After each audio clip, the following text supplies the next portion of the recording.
Hello, and welcome to the third We Did It podcast. We did it.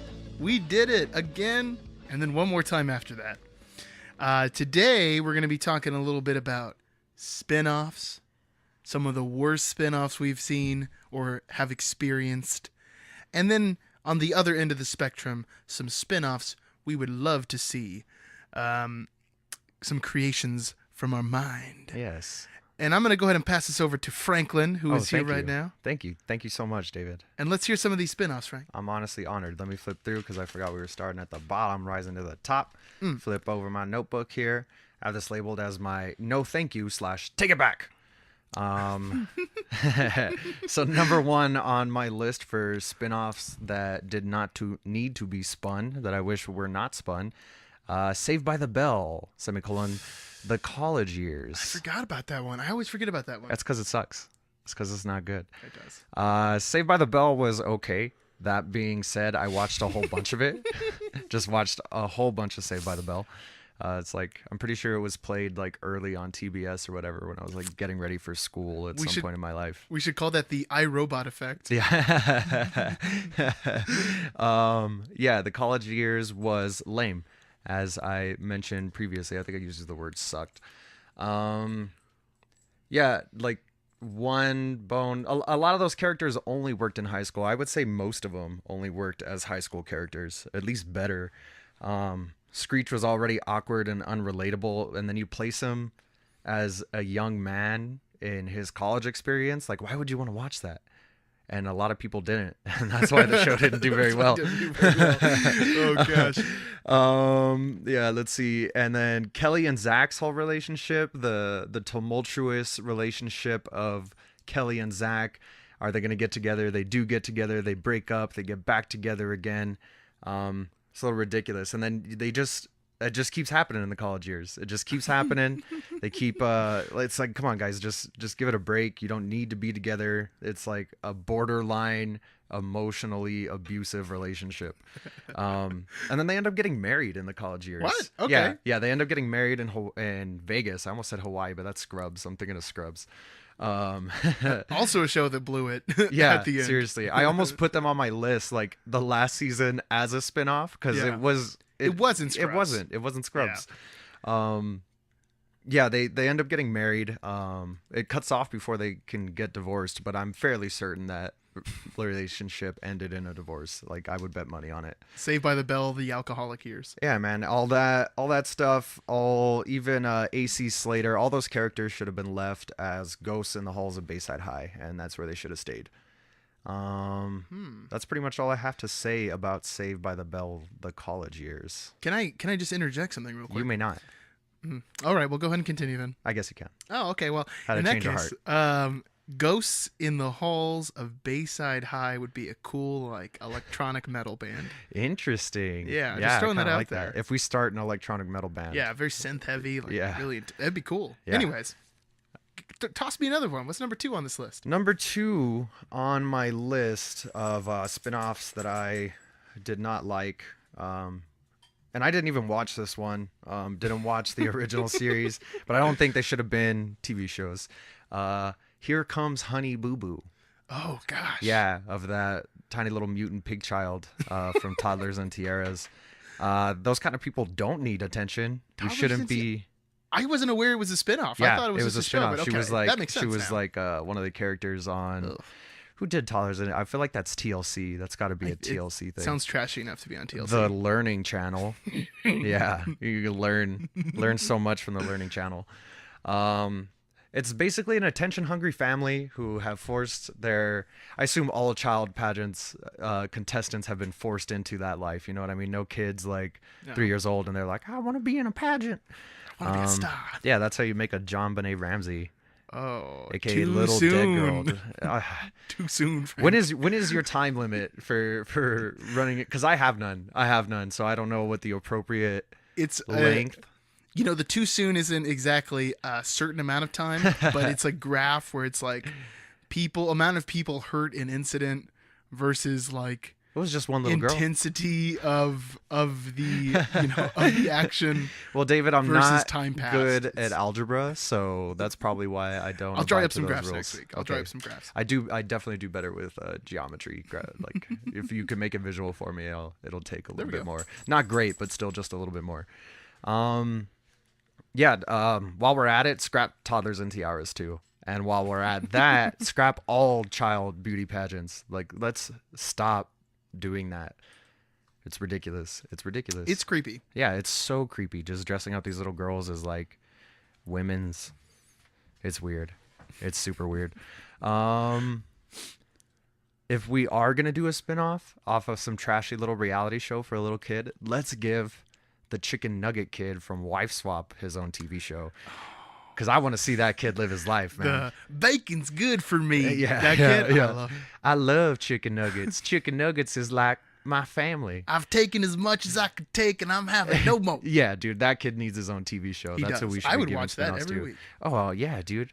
I would watch them as they come out. I don't watch anything as it comes out. Everything gets DVR'd, but I'll watch that. I'll wait Monday nights, give it a view. So that's it for number 2 for me. Here comes Honey Boo Boo. No me gusta.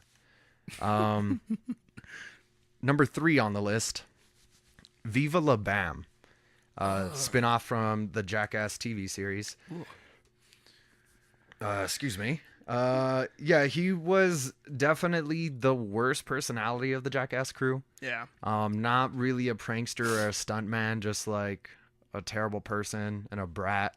Ruined Tony Hawk Pro Skater also. Just Seriously. throwing that in there. Wow. Yeah. Yeah. Games went downhill after they brought in Bam Margera. That's what happens when you bring Bam Margera into a project. Mm-hmm. I would definitely have been more interested to watch his recent downward spiral.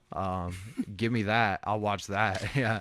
I don't want to see him like run around his hometown with his friends and like be terrible to his parents. I've never seen Jackass or Viva La Bam. Oh, Jackass is so much fun. It's so much fun. It just seemed so inappropriate for a child my age. Oh, for sure. That's what made it so much fun, dude. That the amount of inappropriateness for you grows in conjunction with how much fun it is. At least that's the way I look at things. Well, now I feel like it's also one of those things where I can't watch it now and get the same experience as if I watched it when I was like 13 or something. Yeah, probably not. Like it won't mean the same thing. So yeah, like I've seen some Jackass episodes recently and it still holds a lot of fun for me, but I think that's because I enjoyed them in the first place, like back then. Nostalgia, yeah. Yeah, like late middle school, early high school years. 2 quick bullet points for why Viva La Bam sucks. Him sucks. There's a whole lot of him. Are you familiar with the musical group? Very. Yeah. Ugh. Yeah. What does him stand for again? I don't even know. His internal majesty. Should we give it a Google real quick? I don't even know if it's worth the Google. Yeah, let's not even. We're not even gonna give me one guess him. at what him stands for. Yeah, leave it in the comments below. Yeah. What do you think? Without Googling it. Don't Without cheat, Googling internet. it, let us know. We'll send you some sort of prize from Peter Piper or something like that. And I guess Plastic Peter Ninja. Piper is a regional thing. So if you're listening outside of our locale region, Peter Piper is a little pizza place. It's where the food is as good as the fun. Not a sponsor. Not a sponsor. Also hit us up. Is it a regional thing? I didn't know that. Yeah, I'm fairly certain it's like a Southwest thing. That saddens me that there are children in the United States who aren't getting to experience Peter Piper pizza. Yeah, like I'd eat the cardboardy pizza of Chuck E. Cheese. Ugh, Yeah, not great pizza. gross. Second quick bullet point of why Viva La Bam sucks. Fingerless gloves suck. People who wear fingerless gloves. If you're not drumming, trying to keep blisters off your hands, take off those damn fingerless gloves. This is a call to action, America. If you see somebody wearing fingerless gloves, you ridicule them until they take them off. I know your Christmas present this year now. Interesting. A nice pair of just glove tips. Just glove tips Just that glove I can tips. place onto people who are wearing fingerless Yeah. gloves, right the wrongs that I see in Exactly. the world. I also just want to say Ryan Dunn forever. He had a couple little spin-offs. He's one of my favorite personalities on the Viva La Bam crew. Super dead now. Just real dead. Oh yeah, I forgot about that. Yeah. Yeah. Never forget, David. Oh, That's what that means, right? I don't know. I don't remember. I forget all the time. That happens. I'd be a little bit more okay with Viva La Bam if he just cried a whole lot more. But I guess that ties into the whole downward spiral thing. I'm not a great person. I never claimed to be. Gosh. Yeah, that well, does he it. isn't either, though, so it's okay. Yeah, it's fine. 2 wrongs make a right. That's what Mama always told me. And the theme of the podcast today: 2 wrongs, 2 wrongs make a right. Yeah, that does it for my bottom non-wish list, the take it away list. What you got for me, David? I got some bottoms for you. Here we go. First on my list, and you know what? Before we get into that, I have some dishonorable mentions I wanted to toss out real quick. Nice. I felt like I couldn't do this episode without mentioning Girl Meets World again, but I didn't want to make the whole thing about Girl Meets World. If you heard the first episode, you know our opinions on it. It's awful. Also, the Cleveland show, which I'm going to be honest, I've only seen like 2 episodes. That's because it's not good. And the thing is it's the same exact setup as Family Guy, which American Dad is pretty much the same setup as Family Guy again. I mean, sure, his job's different, but the dynamics of each character are more or less the same. So it's like Seth MacFarlane's gotten away with doing the same show 3 times, and he could have just kept doing Family Guy, but I guess that's not as much money. No, yeah, gotta get that sweet, sweet money. And also the Cleveland show, they've like changed the continuity of Family Guy, which I'm sure maybe people aren't up in arms about, but it just bothers me that his son is now different and Where his wife are is different. the marches for the continuity of Family Guy? I don't know where they're at. These weren't on my dishonorable mentions, but I didn't put them on my list because I thought you were going to mention them. Interesting. But I think we just need to give a shout out to Joey, the Friends spinoff. Oh, Awful. maybe there's a mention to come, David. Oh, man. Maybe there's a mention to come. All right, well, I'll hold off on my other one. I'll mention it after we finish the rest of this, just in case. Just in case.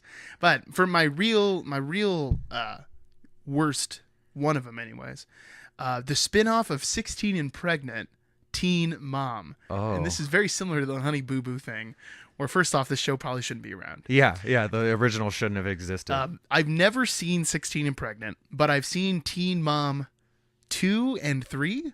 There was 3 seasons of it, and each one they just called it Teen Mom 2, Teen Mom 3. As you do with and the sequel. I watched them with Michelle when we first started dating, and they were on MTV. Mm-hmm. Fun fact, probably the first time I ever watched MTV also. I didn't watch it at all when I was a kid. I don't know why. You were too cool for school, David. I was. Well, I mean, that's where all those kids usually watch MTV, though, right? That's not the point. Anyways. You were too cool at school. You were there the whole time. I was too cool at school, and avidly studying. Yeah. Teen Mom, though, it's like literally a home wrecker of a show. If you like look up any of these girls who were on Teen Mom, their lives have not gone well afterwards. Like intense drug problems, internet nudes. Yes. Oh, and even a full blown porn. Even further than that. Yeah. Yeah. So, it's just a show that's like literally messed up kids. And now I'm just thinking about the little kid, which this show is what? 6 years old, maybe 7 years old. It's pretty old now. Yeah. Teen Mom. Those kids are going to be like 10 pretty soon.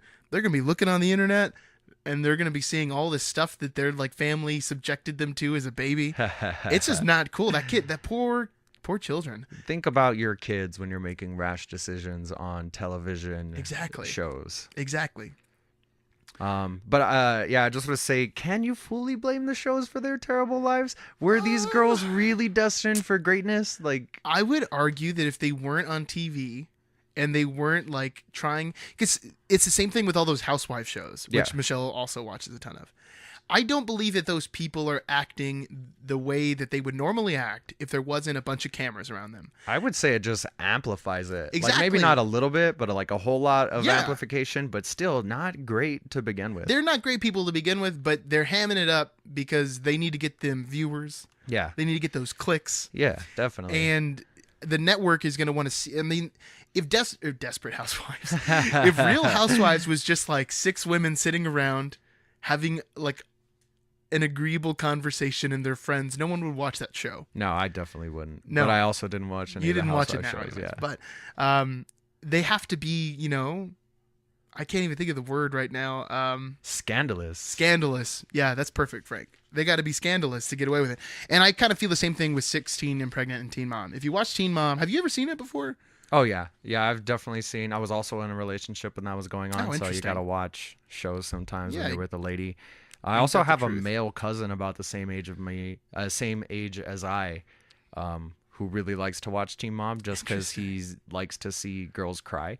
Well, you know, I got to be, maybe not for the crying reason, but I enjoyed the show. I mean, I probably like the show more than Real Housewives. I mean, sure. there's definitely a part of the human experience that wants to see other humans like go through bad times in their lives. You know what I'm saying? That's why I watch Cops.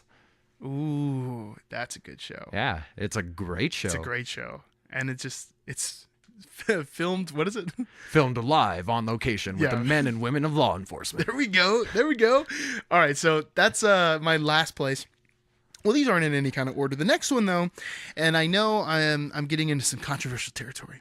But Frank, I got to ask you first, what is a spinoff? If you had to give me like a definition of a spinoff. My definition of a spinoff, I feel like this is the part in class where we're all supposed to study like vocabulary words, and then the teacher makes you like describe them back in your own words, so you can't just recite what you memorize. This is exactly what I'm doing. Yeah. I feel like a spinoff is a series involving characters from a already pre-existing series, and it can take place at the same time, just from a different perspective, really, or afterwards to kind of get, or even before, you know, like a prequel spinoff, like Better Call Saul, which is awesome. If you haven't watched it, watch it. Yeah. Ooh. The first season's kind of slow. You got to make it past the first season. But I mean, even the end of it's totally worth it. Yeah. If you watch the whole first season, you'll be in it for sure. Yeah, definitely. You got to put in a little bit of work. And then there's a payoff. But yeah, that's my definition of a spinoff. A little bit of a tangent. I feel like Breaking Bad was the same way. Like the first season was super slow, but once you like kind of get invested in the characters, then it's all just a slow climb. Shout out to Vince Gilligan for making you work for your love for him. Yeah, for reals. Yeah. I respect Vince Gilligan. That guy's awesome. Awesome shows. Can we do a little golf clap for him? All right. Well, I'm glad you gave that definition. That was very nice too. Nailed it. I'm good. You guys can't see this, but I'm going to toss Frank a gold star after this recording. So I think this loosely, even though it's not technically a spinoff, it loosely fits the definition you were giving. You set me up, David. I did. Arrested Development season 4.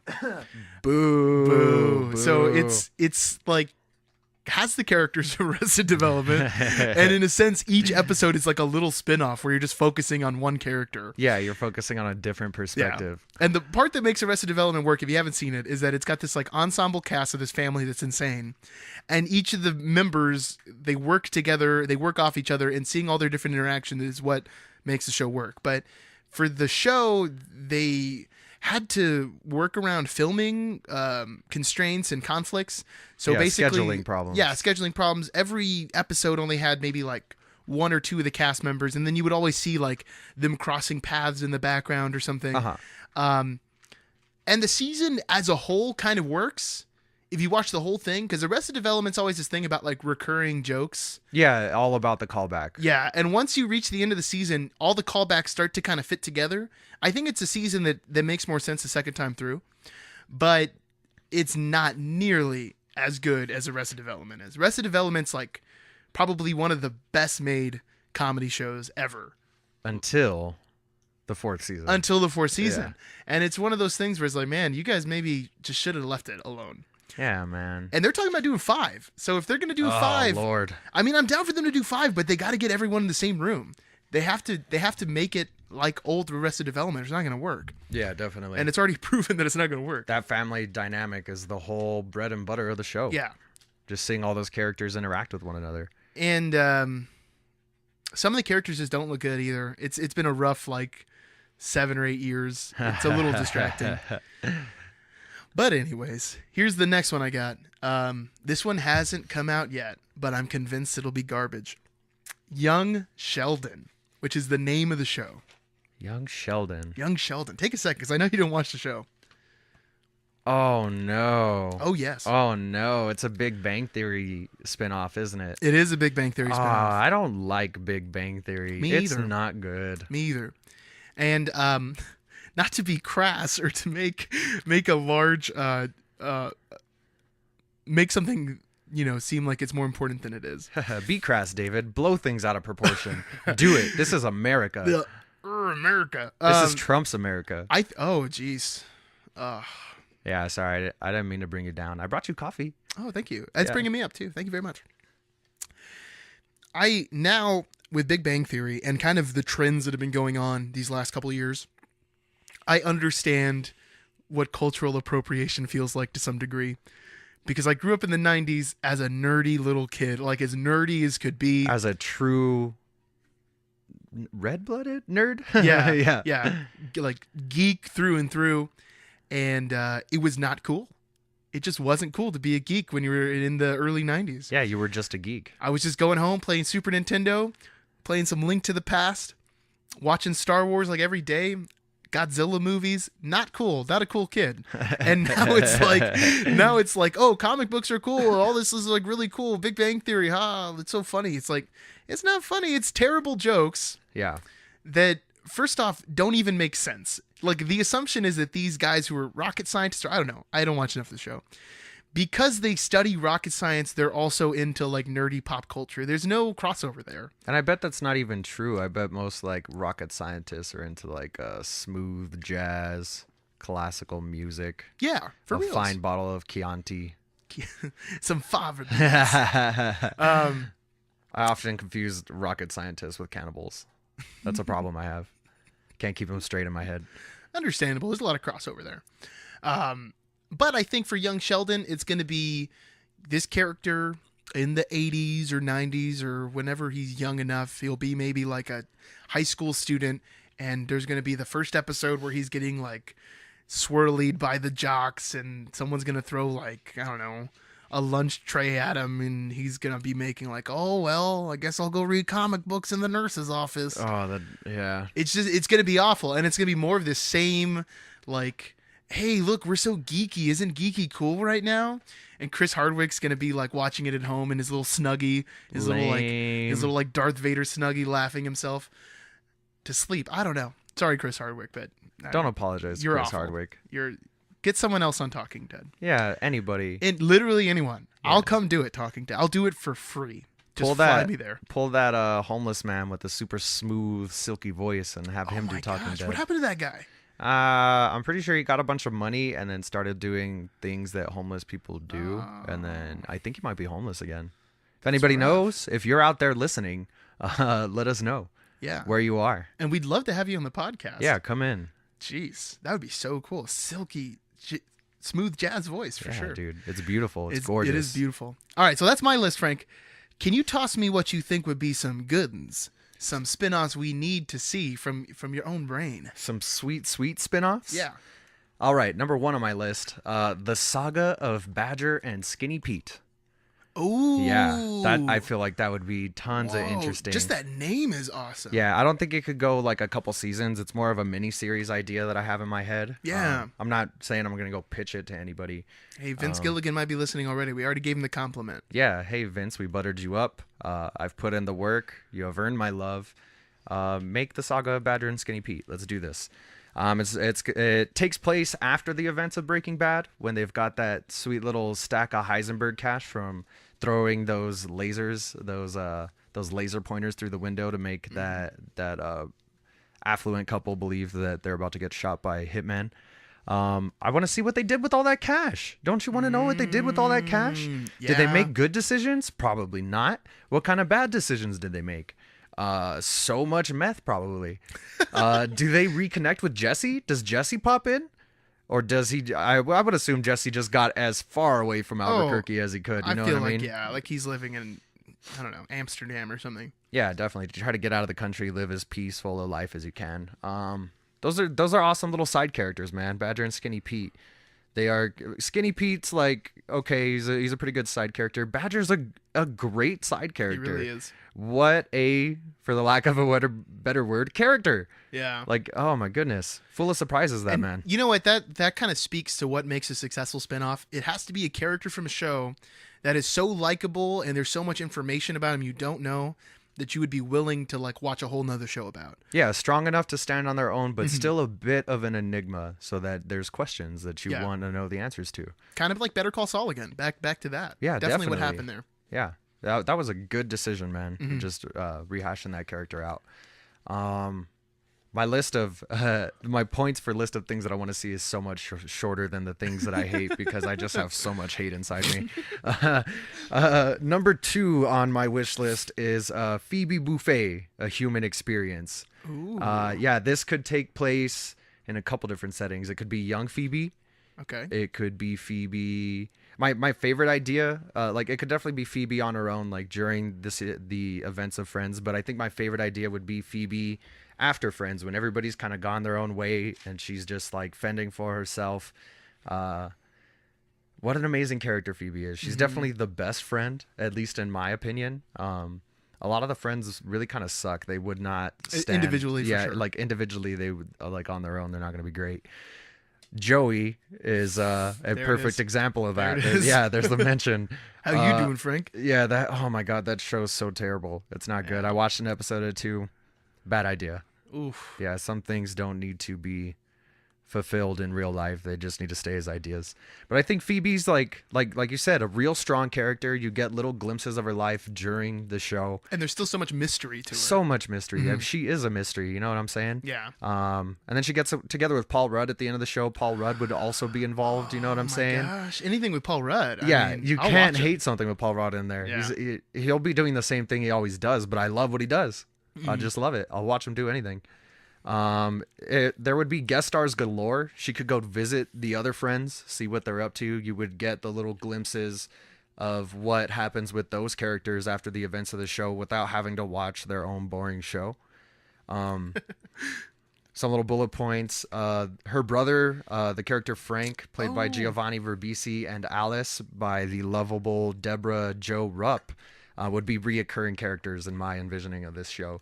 Those are 2 also fun little side characters, man, and that relationship is just all types of zany. She's gonna look so much older than she. So much older, yeah. If you guys aren't sure who she is, she's the mom from that Kitty. 70s show. She's Kitty. Yeah. Kitty Foreman, and Giovanni Ribisi's the medic from Saving Private Ryan. Nailed it. Oh, so sad. Oh yeah, Such man. a sad scene every time I watch it. Oh, Saving Private Ryan, what a jewel. Yeah. Anyway, sorry. Yeah. That's actually all I have for Phoebe Buffay, A Human Experience. Wow. I would watch that show. Oh, I'd watch the crap out of it. I'd watch man. it. I feel like Phoebe could also. I can imagine if it was something that took place today, Phoebe like recording her songs on YouTube or something, and getting like internet celebrity fame. She definitely would be an internet celebrity if she was able to figure out how YouTube worked. Oh gosh, we should start writing these episodes and just pitch it. Yeah, let's go for it, dude. Let's pitch it. All right, guys, we're stopping the podcast here, and we're totally jumping ship on this idea. Yeah, we have things to do. Sorry about that. If our 4 listeners out there got really invested, I apologize because we are a little bit scatterbrained, and now we got to go work on something else. All right, number 3 on my list, Uncle Eddie. Have you ever seen Grounded for Life? Oh, I haven't. When you said Uncle Eddie, I was seeing a National Lampoon spinoff, which they already did, and it wasn't good. Yeah, not a success. Not a success.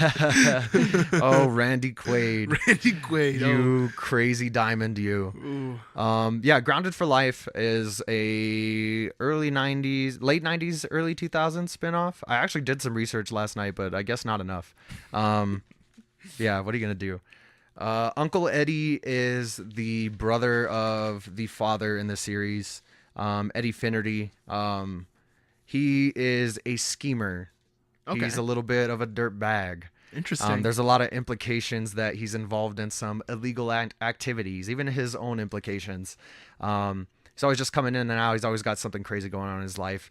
It could be young Eddie growing up and being this person without the scruples of having to like censor himself around his brother's kids, which he really doesn't even do. I can relate. Or it could be Eddie after the events of his series, just off on his own, just being completely carefree, completely scumbaggish, just doing all these little schemes and tricks And yeah, I gotta assume he's into like some bookie type situation, maybe some drug dealing. Yeah, I feel like that would be a whole lot of fun. Just like, and I loved Grounded for Life. It's a really good show.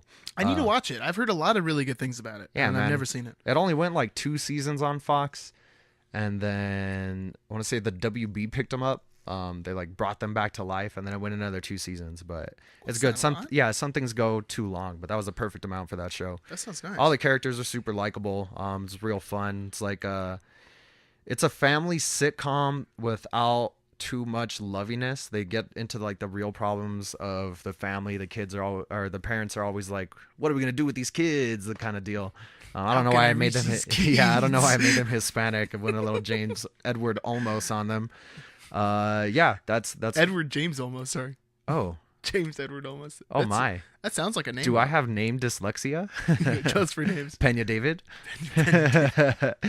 Yeah, that's my list. Those are my 3 for the spin-offs that I would like to see. Or think that would be good ideas. I need to see Grounded for Life, but your description of this character actually sounds like Uncle Eddie from National Lampoon's Vacation, which is even funnier. Just like less sauced up. I feel like Uncle Eddie in National Lampoon's was probably drunk the whole time. Yeah. I'm sure the character appears that way because Randy Quaid was just drunk the whole time. That's a really good assumption to make, David. I'd have to agree with you there. All right. Well, I got 3 for you, Frank. Hit me with it. I got 3 to toss at you. Hit me with your best shot. And you know what? Before I go into these 3, I just did want to bring up real quick. The other one that I was going to put on my list, but I was like, maybe Frank's going to mention it, and maybe it's too obvious of a choice. That 80s show. I don't know if you've ever seen it. Yeah, I watched a couple episodes of that. Ooh. I had totally forgotten about it, put it out of my mind. Where it belongs. It was a bad idea, man. It's just not good. No. At all. That 70s show is so great. It's so good. Except when Randy comes in. Back off, Randy. That's Eric's girl. And I don't know what is... Like, on paper, if you were just to write out each show, like, what made that 70s show work over that 80s show? I still can't like quite figure it out. I've only seen maybe the first 2 episodes of that 80s show. And it seems like maybe it could have worked, but just something about it didn't click. Yeah, it didn't engage me really the way that 70s show. And that 70s show I was like instantly drawn into those 4. Wait, how many kids are there? I'm not even going to try to count them right now. Let's just keep moving. I think it's 6. I don't know. Is it 6 of them? Okay, so Donna, Eric, Kelso, Hyde, Jackie, Fez. Yeah, 6. 6 of them. Nice. Yeah. Good job. And then we're not counting Randy. But also weird enough, I learned that it's so funny that you said that because I was like on the Wikipedia for Grounded for Life, and they had most of the cast of that 70s show as guest stars on a Grounded for Life episode one time. Interesting. Yeah. Like in the same episode. Yeah. Wow. That's really weird. I mean, maybe they must have been that 70s show fans, or maybe there's some like producer crossover or something. Yeah. Something was going on. Some little cross promotion. I definitely need to check that show out for sure. It's a good watch. Well, here's my 3, Frank. My number 1 is Firefly. Oh. Yeah, Firefly, like, I think it was 13 episodes. It got canceled mid-season. It's made by Joss Whedon. If you guys haven't seen it, it's basically a space western. If you haven't seen it, it's your fault that there's not more.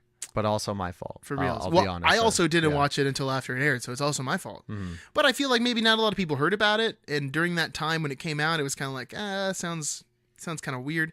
Sometimes there's those shows where the premise is so strange on paper.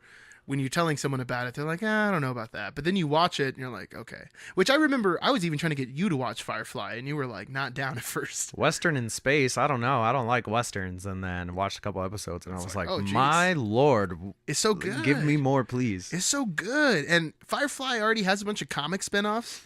So there's already, like, if you watch Firefly, then you watch Serenity, and you're like, man, I want some more. The story continues in comic books. My dream for a spinoff, though, wouldn't really even involve any of the main characters. Just bring a new crew in the same universe. Okay. Set around the same events. You can maybe push it back to the big war that happened before the show. Ooh, or set I would like to see some events from the war. That'd be pretty It interesting. would be really awesome. And then you can have a couple people come in, cross over. I mean, the thing is, some of the characters die, like the most likable ones for sure. Oh, way to hit us right in the heart, Joss Whedon. Yeah. And then some of the other ones maybe are just too tied up with other stuff. Like I know Nathan Fillion's got a lot of projects going on. What was that movie we watched with Nathan Fillion? Trucker. Trucker. We're probably the only peoples who have seen that movie. If you haven't seen Trucker, keep on not watching it. I thought it was okay. It was okay, but It's okay though. That's the problem. it's okay. And then the ending, there were so many questions. Yeah. That whole thing with Nathan Fillion and the main character, and then you find out Nathan Fillion has a wife the whole time. It's like, what are you doing, man? Yeah, That's not did cool, bro. seem really weird. Yeah, Nathan Fillion, come on. You're supposed to be lovable. Don't be doing that. But Firefly, I think, would be really cool. I think it would work now. And Joss Whedon also has so much more power behind his name than he did back then. I mean, Buffy was a success already, and he had some other good shows going on.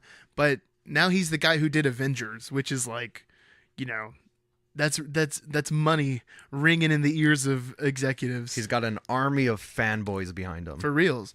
And I think people would be totally down for a new Firefly series. Oh, yeah. I know there's a huge demand, but Can that we would start be really cool. a change.org petition? I mean, there has to be one already. We don't even have to start it. We just need to go sign Just sign it. Just be more active in our wants. it. Yeah. And a minimal amount of activity, just like going online and putting In your your name down. name, your address, and hitting submit. Yeah. 2017. Woo. The future. So the next one I have is a spin-off of Sons of Anarchy. Ooh, because they already have the first 9 planned, right?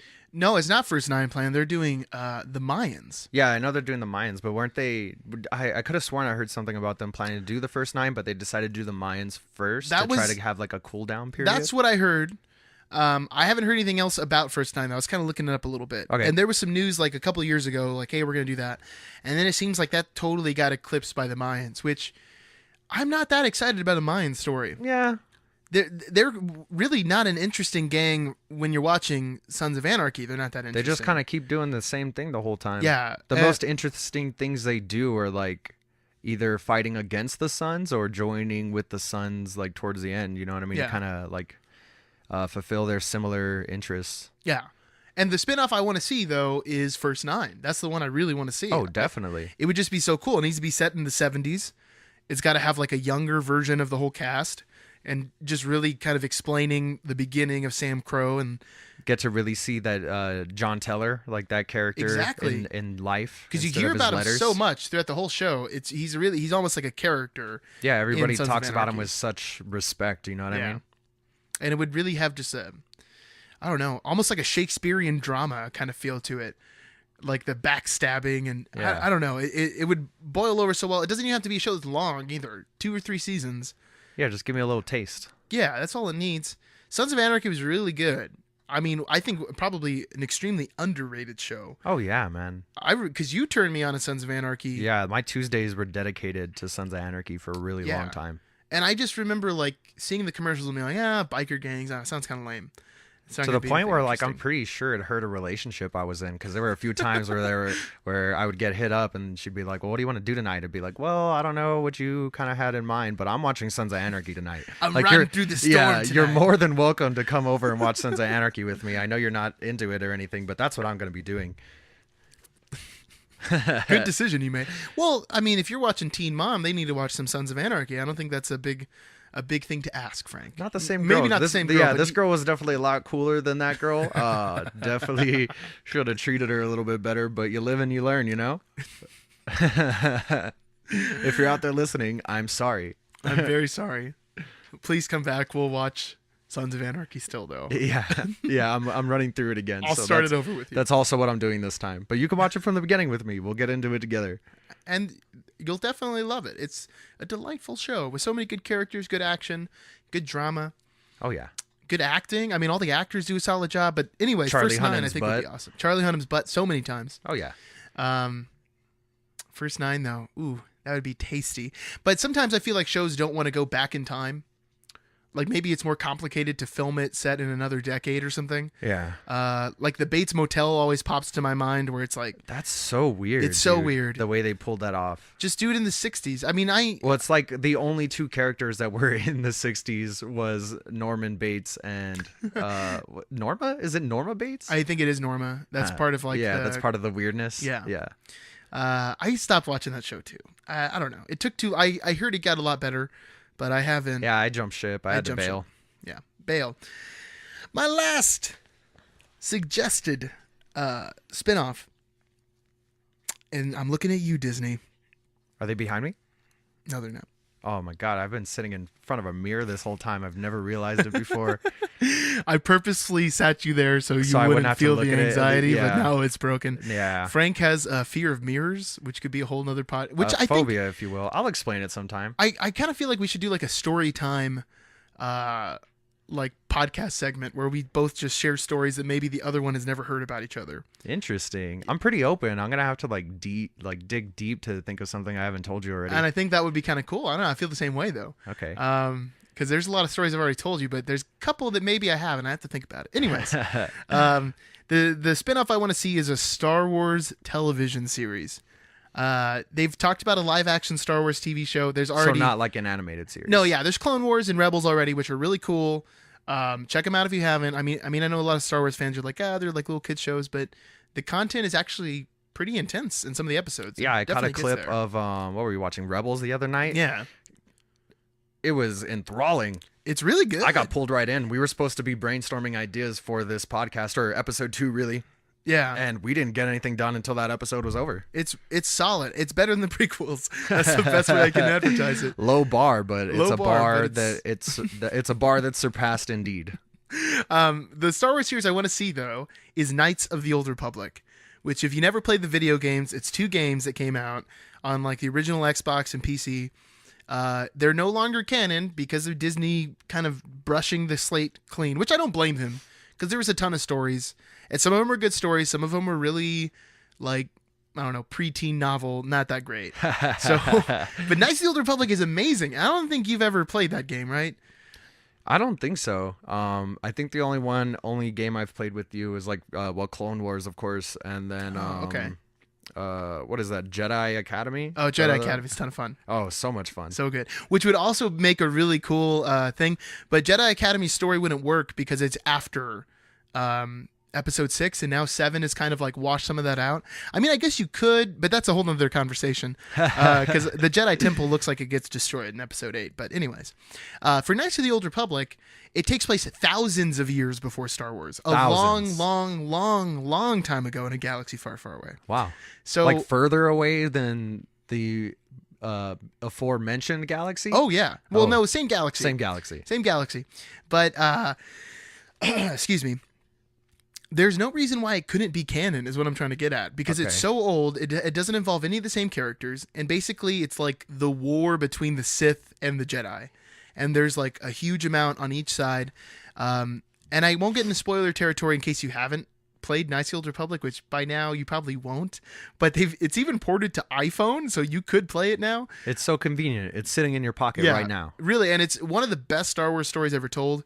You kind of get the choice if you want to be a Jedi or Sith, but it's such a long story, so intricate, so many different like places, planets you're visiting, that I think it would work as a TV show. Okay. It would require a large budget, but I mean, can you imagine how many people would watch a live action Star Wars TV show? Oh, so many, especially like all the strength that the Star Wars franchise has built these last couple of years. You know what I mean? There's like a ton it was of new already viewers. there was already a ton of fandom behind that show, but then like new generations every day, you know what I'm saying?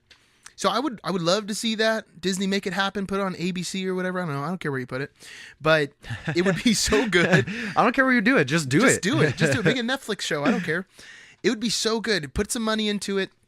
Amazing characters, and just keep the characters the same. The story's already great. If you need to, switch a couple things around, but you got to have Darth Revan, Darth Malak, I have Bastila. You got to have all the people in there that made the original thing awesome. And Frank, you need to check out Knights of the Old Republic. I'm just saying. It plays like Mass Effect. It's the people who made Mass Effect. Same like choice scenario thing going on. It's a little dated now. The gameplay is a little bit dated. Well, that'll happen. But yeah, that'll happen. It's awesome. So that's my list. That's what I got, Frank. I'm glad you went there because it gives credence to your earlier claim of your true nerddom. Just you naming off all those expanded universe characters. Yeah, I guess that's true. I didn't even. I'm mean sure to it do wasn't that. intentional. That's wasn't. just you being you. Knights of the Old Republic, though, is like in my heart and my soul, Frank. It's honestly one of my favorite Star Wars stories. There's so many good ones, but that is really cool and it deserves to be back in the expanded universe for sure. Oh yeah, I like your list, David. Good list. Good job. You good job, Frank. Aw.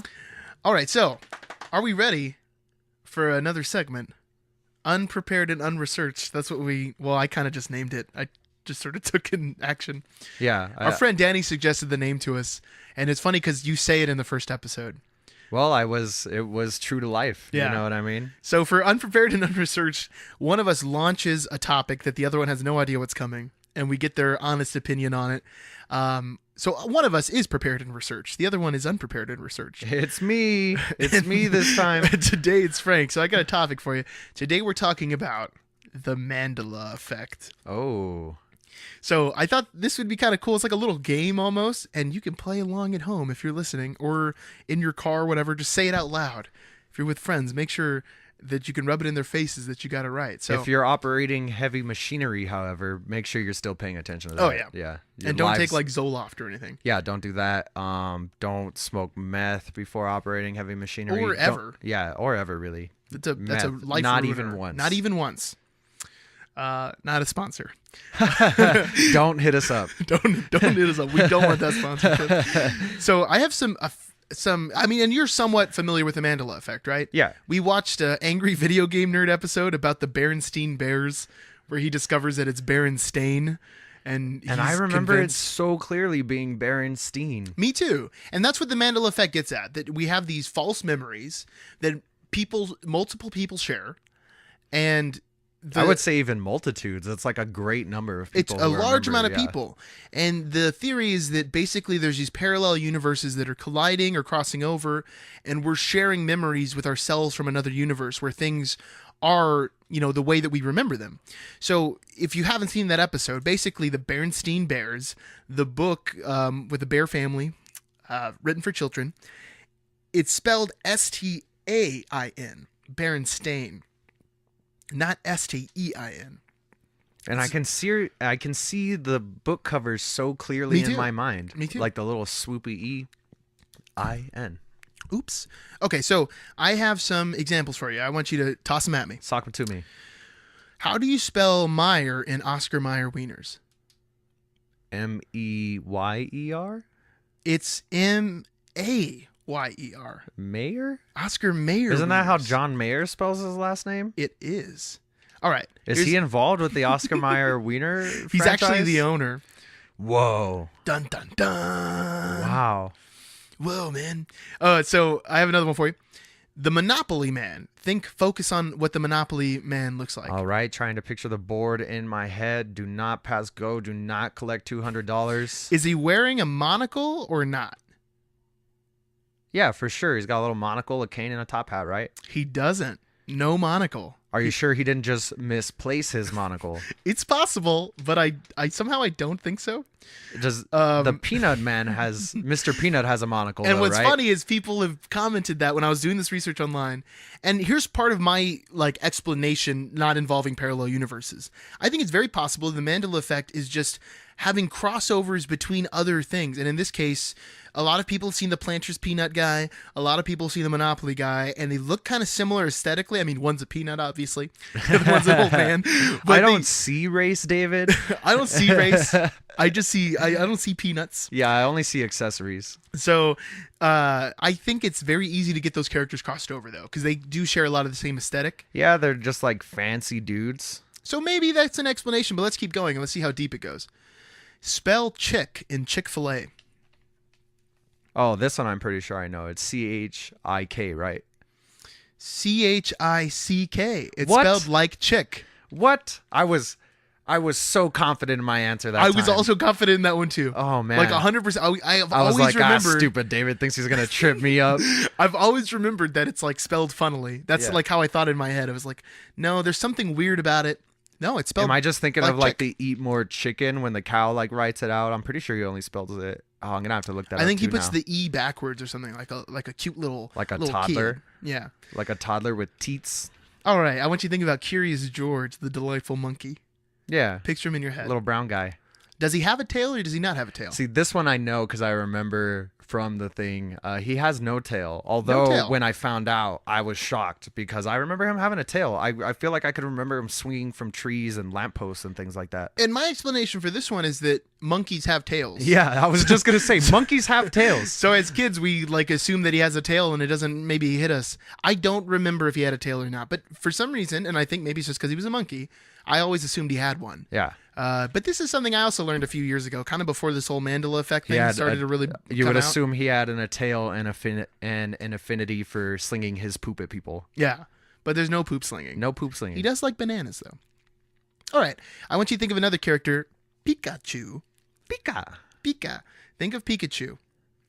Does he have any coloration on the end of his tail? What does the end of his tail look like? I want to say there's like it's like a black tip with like almost a pattern mimicking the shape of his tail coming down the center.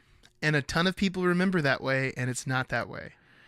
It's solid yellow. There's a little bit of brown at the base where it connects to his body, but there's no black tip. And I was running these by Michelle last night, and she was like, "Oh, Pikachu's tail has a black tip on it."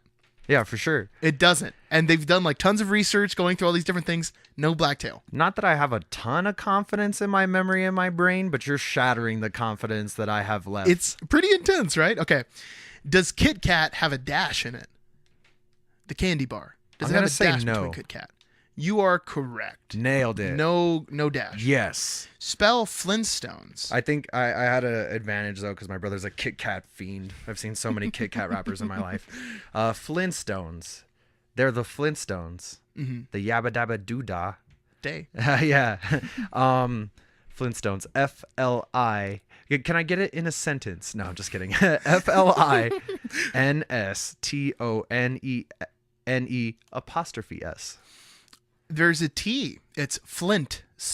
Flintstones. Which kind of makes sense because they're from bedrock. That makes sense. I remember it being Flintstones. Yeah. And what's interesting, I did some of this research on a website, the Odyssey Online, where this guy was already listing a bunch of these different Mandela Effect things. He said that during his research, he experienced it changing. Now, I don't know how much I can believe this guy who's just on the internet, but he said he would check it one week and it was Flintstones. Then he would come back like a few weeks later and it was Flintstones. Well, could it be possible that the membrane between universes is thinning out, decaying, if you will? Very well could be. Very well could be. Hopefully we cross into a universe where Firefly is still on the air and there are still seasons going. That would be amazing. I'd be down for or maybe that. they just like picked up on these spinoffs. I'd be down. All right, so I want you to tell me the name of the movie that stars Brad Pitt and Tom Cruise as vampires. Brad Pitt and Tom Cruise as vampires. I don't think I've seen this one, David. Oh, you've totally seen the movie. What What does a reporter do? When he's Get- talking to someone, he's A bug flies into his mouth. interviewing someone. Interview with a vampire. Say it slowly.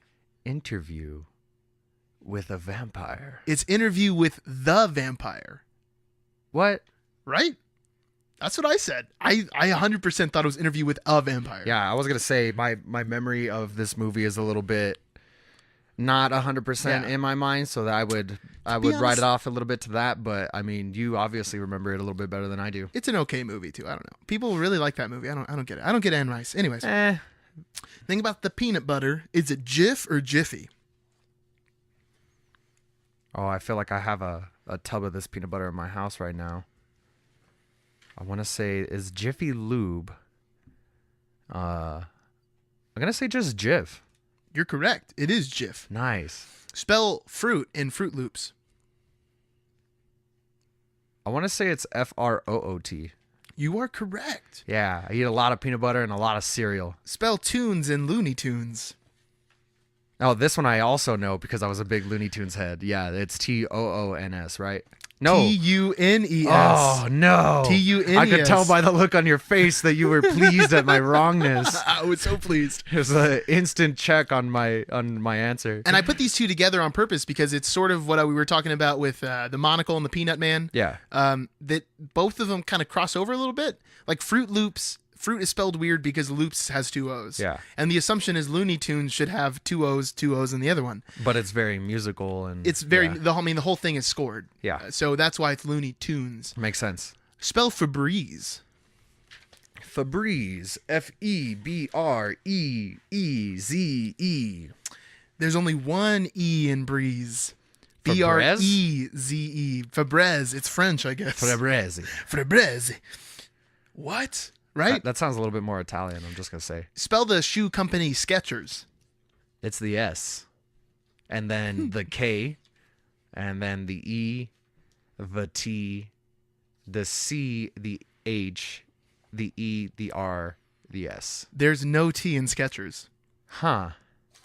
And I distinctly remember the T. Yeah, I can see like the commercials in my head. I remember going to Payless with my mom as a little kid and buying some Skechers and remember seeing the T in Skechers. It's blown my mind. Okay, I want you to think about Tiananmen Square.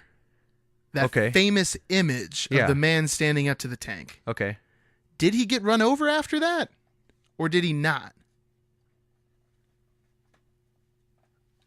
My mind wants me to say yes, but I'm going to say no. I feel like I haven't seen him being run over by that tank. It is no. And some people on the internet are claiming they remember watching it. Like on TV, remember seeing that man getting run over. But there's actual footage of him getting dragged away by like Chinese police. Well, I'm sure like I'm sure what has to do a lot with that. Like as you're watching this imminent event of this man being crushed by this tank, like your mind's already picturing it. It's already picturing, it's like pre-traumatizing itself, like preparing you to see it with your own eyes. You know what I mean? I agree. I totally agree. That's what I think kind of happened with this thing too. I want you to sing the final chorus of We Are the Champions. The final chorus? There's different like choruses? The end of the song. Particularly the end of the song. No time for losers. Wait. No time for losers, 'cause we are the champions. Bum, bum. I want to say it's In the End. Or My Friend. In the End. I'm going with In the End. In the end. Yeah. The song ends on We Are the Champions. Bum, bum. That's the end of the song. Huh. And most people remember it being Of the World. Of the World. Yeah. There's no Of the World at the end. Huh. It ends on We Are the Champions. Now, I didn't do all my research, but I'm almost 90% positive that in other choruses of the song, it's We Are the Champions of the World, are the champions. Like it goes into the next line. But the last one doesn't. And people are like 100% sure that it ends of the world and it fades out. But it does not. Wow. Right? Okay, a couple more. And this one is sort of cheating because one of our very good friends, this is his favorite color.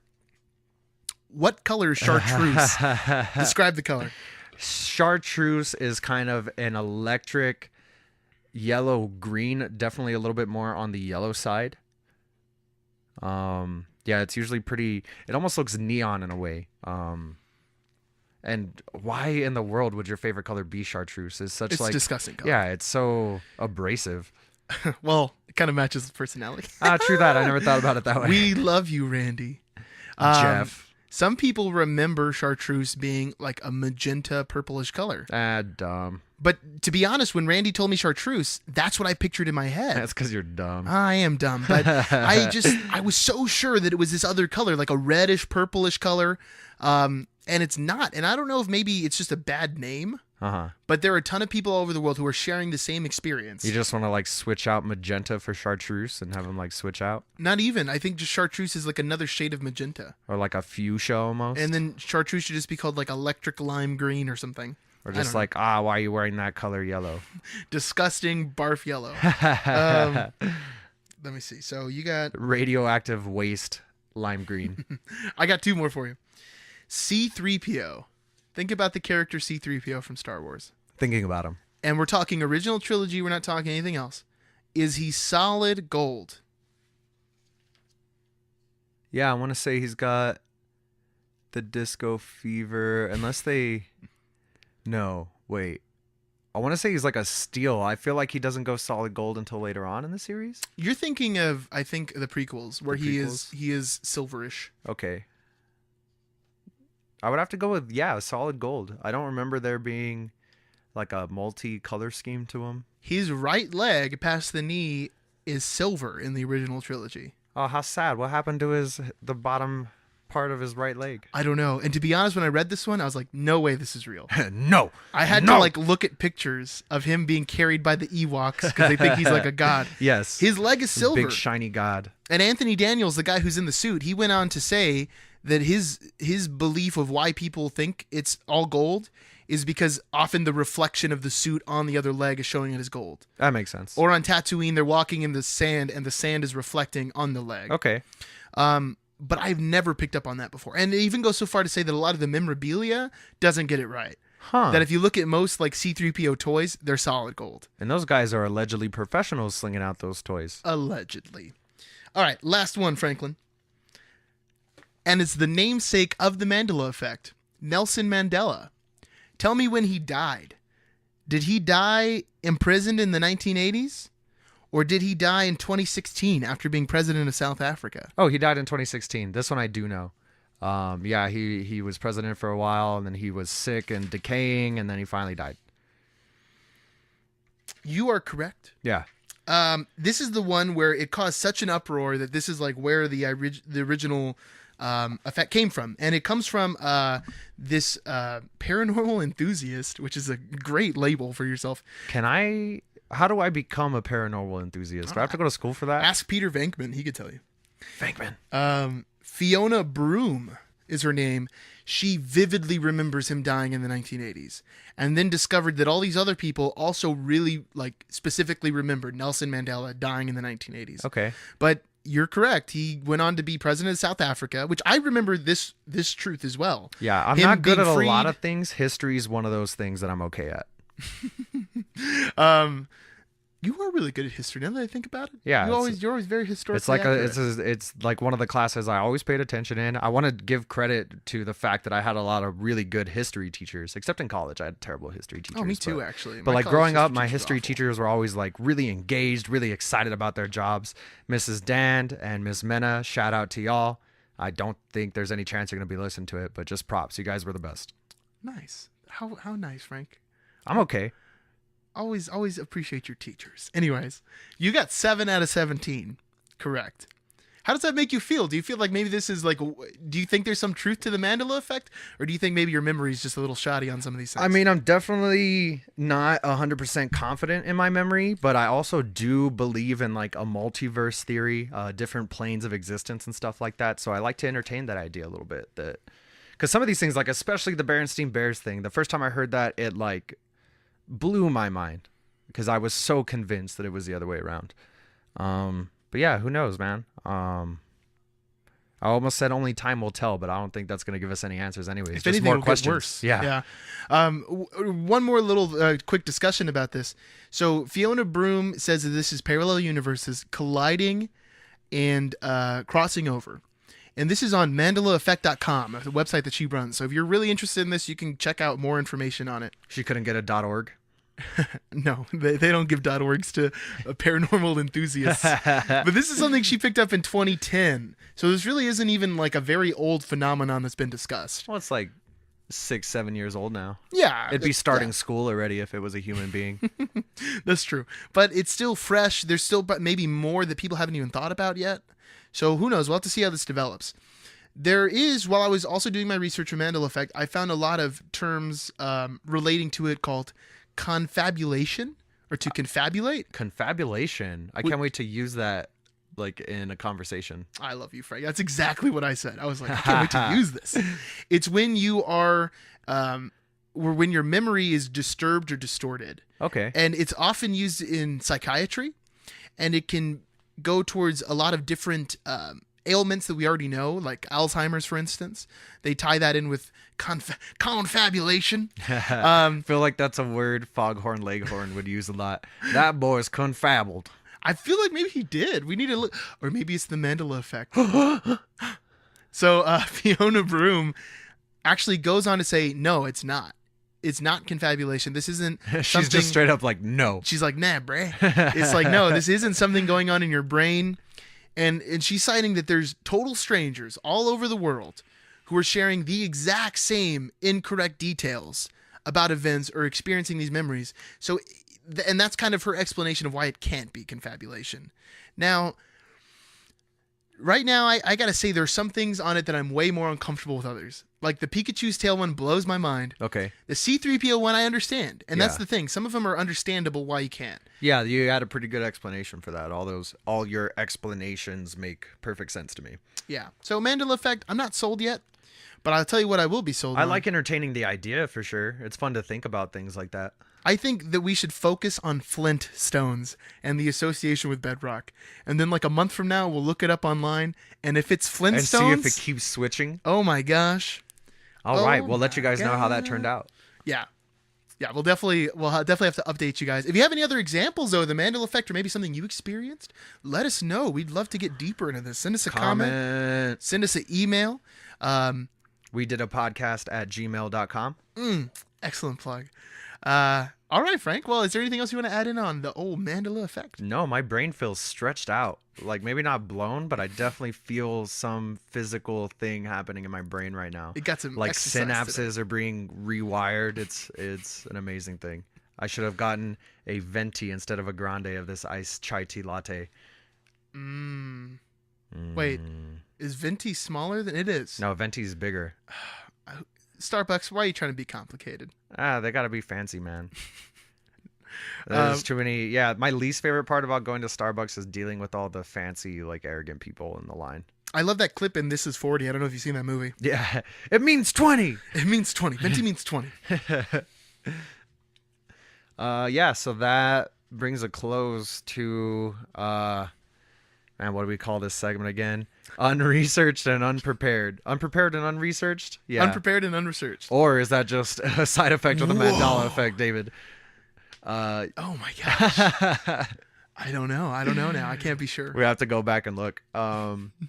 Yeah, so now we have come to our final segment. It's a staple. Yeah, I don't know if you've noticed, but the first segment we always kind of switch it up a little bit. It's kind of modular in the sense that we swap things out. But yeah, we always end it with Peeps and Predicts. Here we are. For those of you unfamiliar with Peeps and Predicts, we have 2 cups with a bunch of names of peeps. That's people, if you will. And predicts, which is short for predicaments. Not sure if that's a thing, but it came out of our mouths and now it's our thing. So what are you going to do? What you gonna do? What you going to do? Let's fight. I actually made the You dropped one, David. realization the other day that predicts also sounds like predictions, though. I think I funny. said predictions earlier when we were talking about this, and I was hoping That's you so didn't funny. catch it. I And then didn't. you didn't, because you didn't ridicule me. I would have definitely ridiculed you. I knew you didn't catch it. Yeah, so David's over there jumbling up the peeps a little bit, drawing one out, placing it on the table. I will now do the same. As per tradition. Okie dokie. I got a fresh hot predicament for you over here. Be careful, David. Don't burn your hands. Well, I mean, it's for you. Oh, now, yeah. So, a hot plate. Dig out my predict here. Chosen. Why don't you start us off today? Why don't you read this peep? All right, my peep is, let's see, Donald Trump. Oh, gosh. And I want to say I also threw Donald Trump in the peeps jar. This is not my handwriting. Can I see it real quick? Yeah, so I'd be excited. That is my handwriting. What if we it's have a barely Donald legible. Trump versus Donald Trump right now? This one I also wrote. It's Nic, not the bees, Cage. Oh, not the bees! So Nicolas Cage and Donald Trump, a perfect matchup of insanity. If you have very not excited. seen The Wicker Man, may I suggest The Wicker Man? Yeah. It's pretty slow to get through. The payoff, the sweet, sweet payoff at the end. I haven't seen it, but if you can't sit through the whole movie, just YouTube Not the Bees, Nicolas Cage. I mean, You will even not be even disappointed. the scene before that. I don't want to give any spoilers away, but Nic Cage runs through the town on a rampage. It is a joy to watch, David. I'm gonna find the movie and we'll watch just like that back half of the movie together. I'm down. Let's do it. Oh my goodness, so fun. I remember like sitting up in my chair, like, what? What is happening right now? I love it. All right, what's your what's your predicament? Who do you think has the best musical taste? Now, is this the ability to taste music? I'm a little confused on this question. It's like synesthesia. Instead of seeing colors, you can taste music. Wow. Synesthesia. Coining a new term. Yeah, I'm pretty sure that's their personal preference in music. I'm just being a little bit silly. Yeah. As I do. I'd hope so. And let's see. Mud wrestling. Oh, yeah. We got some good ones for Nic Cage and Donald Trump. I'm very excited right now. Yeah, for sure. I would pay to see Nic Cage and Donald Trump mud wrestle, as long as they were fully clothed. You don't need to see the J-Man without his clothes off, man. Don't need to. Don't want to. Don't want to see any of that. No. None of it. Gracias. Except those hilarious statues that they were putting up. Oh, now that's a joy, dude. Yeah. I'd like to buy like a little one. Keep it on my dashboard.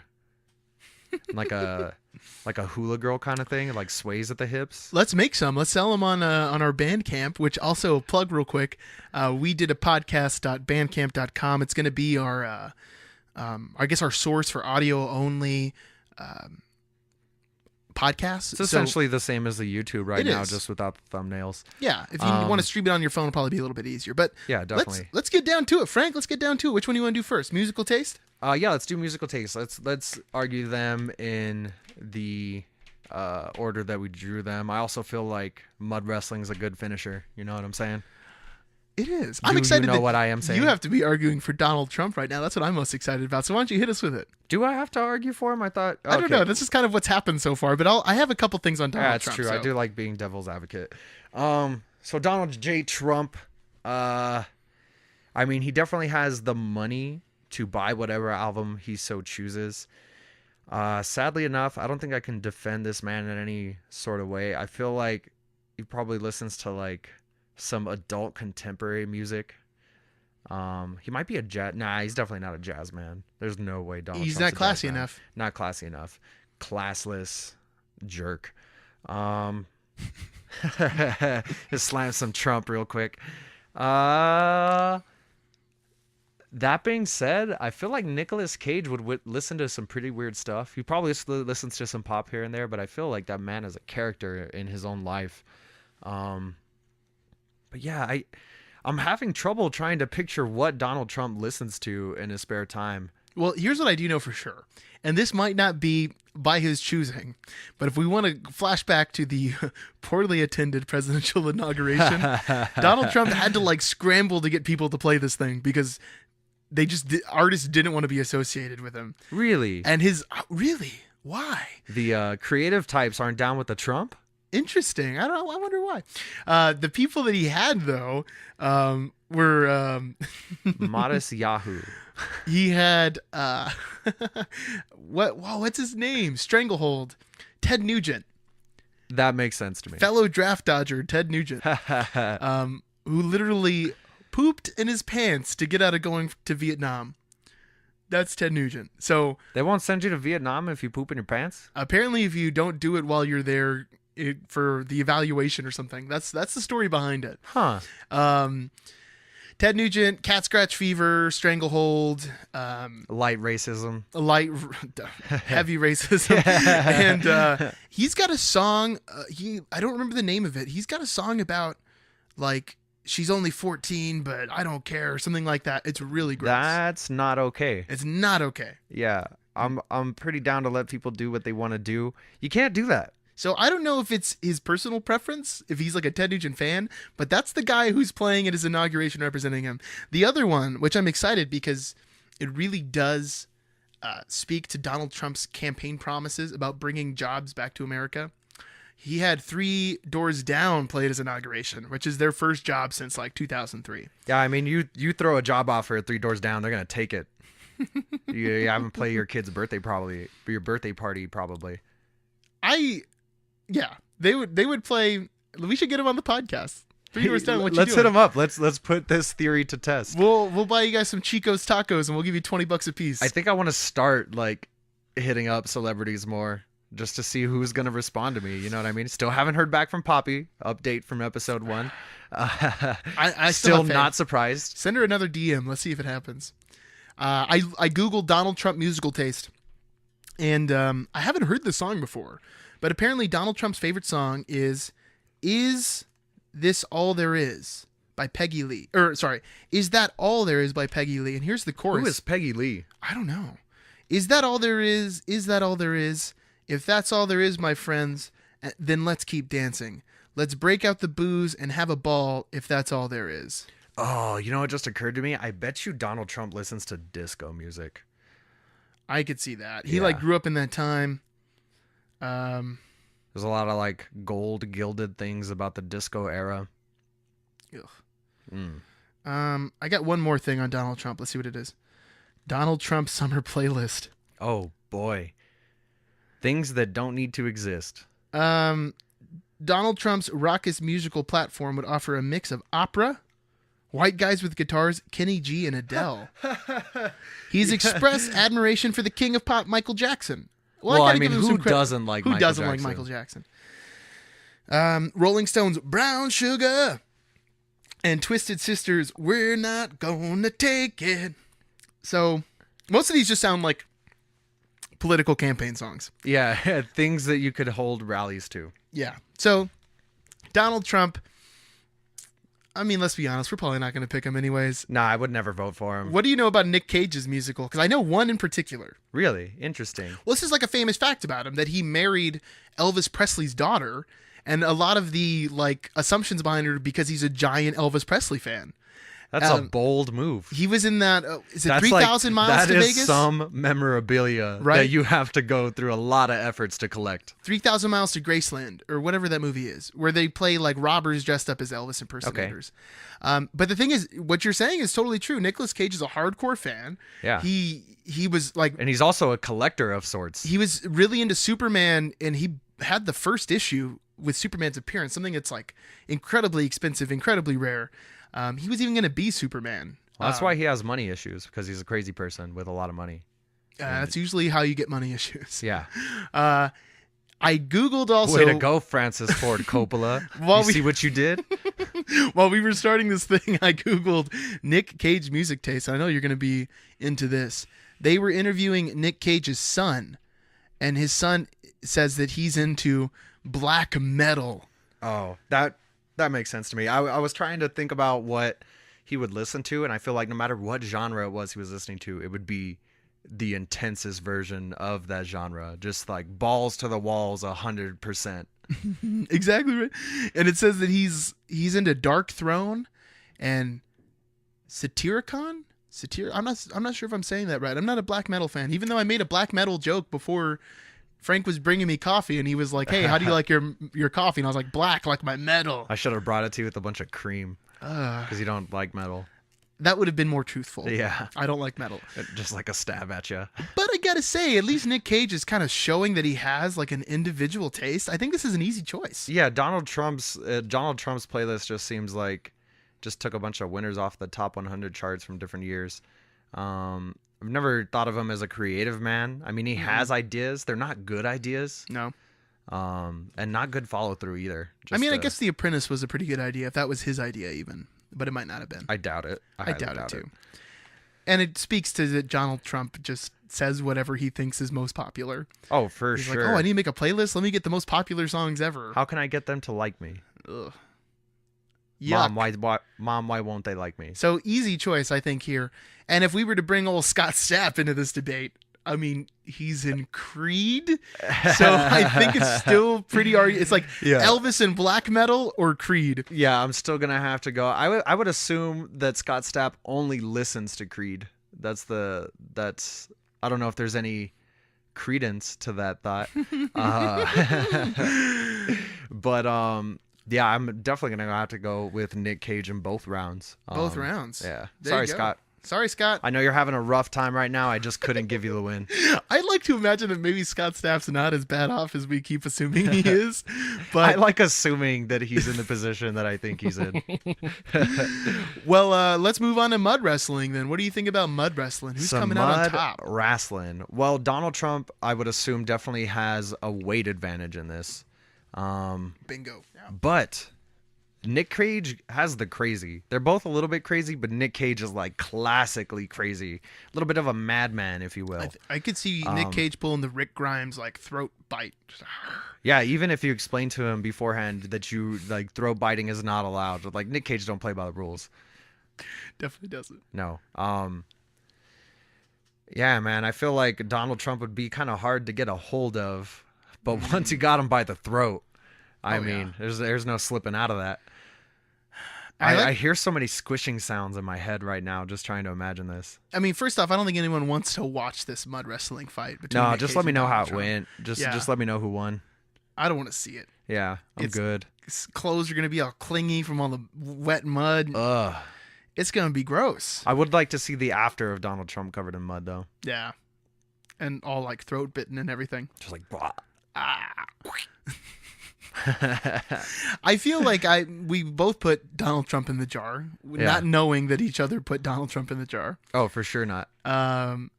But and maybe it's just our political leaning, but I feel like I couldn't choose Donald Trump for anything almost. Yeah, I'll never vote for Donald Trump in any facet ever, unless we're like it comes to like a popular vote for impeachment or we're going to get to throw eggs at somebody. If the predicament was like who can wreck the country the quickest? Donald Trump. Donald Trump. He Donald would win J. that Trump. competition. Yeah, even if like Godzilla was on the list of things to vote for, I would still vote for Donald Trump in that race. I feel like I put Godzilla in the peeps too, so maybe it's possible. Interesting.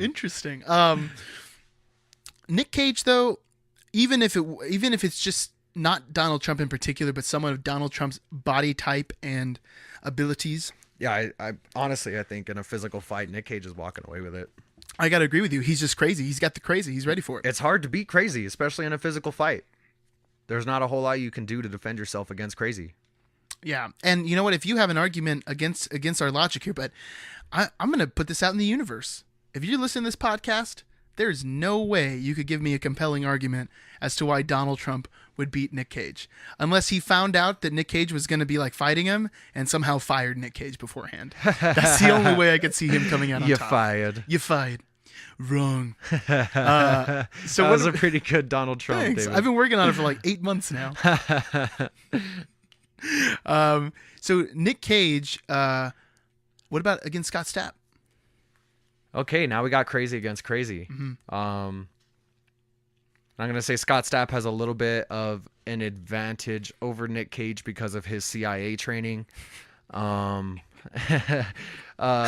also I like Nic Cage's hair is pretty short. Scott Stapp has those long locks. That's a lot to grab onto right now, man. He doesn't. He shaved his head, Did he shave him off? Yeah. Now he's got like normal hair. Interesting. Someone obviously didn't watch the Peeps and Predict episode on YouTube. No, I'm just joking, but we recorded it. You don't have to watch it. No, but that was a picture you took from a performance. There's a picture right at the end of the video. Really? Spoiler alert if you haven't seen it.